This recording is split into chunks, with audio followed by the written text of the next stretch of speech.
Namaste students, today's our topic is Sebayat and Man. A Sebayat is by virtue of his office the administrator of the property attached to the temple. As regards the property of the temple, he is the position of a trustee, but as regards the service of the temple and the duties that appertain to it, he is rather in the position of the holder of an office dignity. It is incumbent on the Sebayat to perform the religious duty of the deity both daily and periodically, and doing so he may appoint qualified person.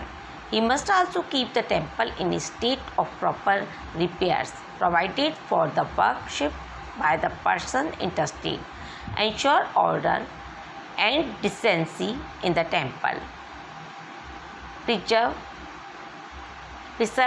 its sensitivity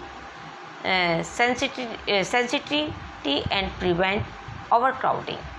The possession and management of the dedicated property is vested in the Sebayat. As such, he is also entitled to the custody of the idol.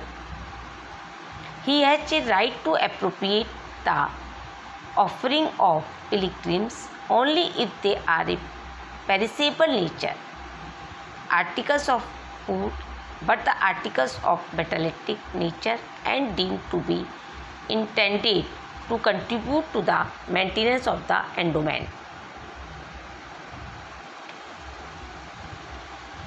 A general rule, the property given the religious worship and charity connected with it is inalienable.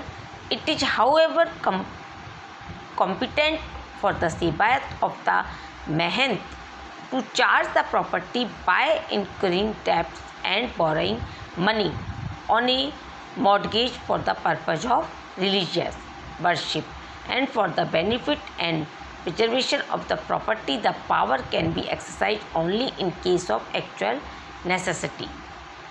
The power of the Sebayat or a Mahant alienate the debtor property is analogous to that of manager for an infant heir, as defined in Hanuman Prasad versus Bebobi. A deity being looked upon as a particular minor, thus he can alienate the property only in a case of need or for the benefit of the state. He can't grant a permanent lease of the debtor property except for legal necessity. Thank you so much.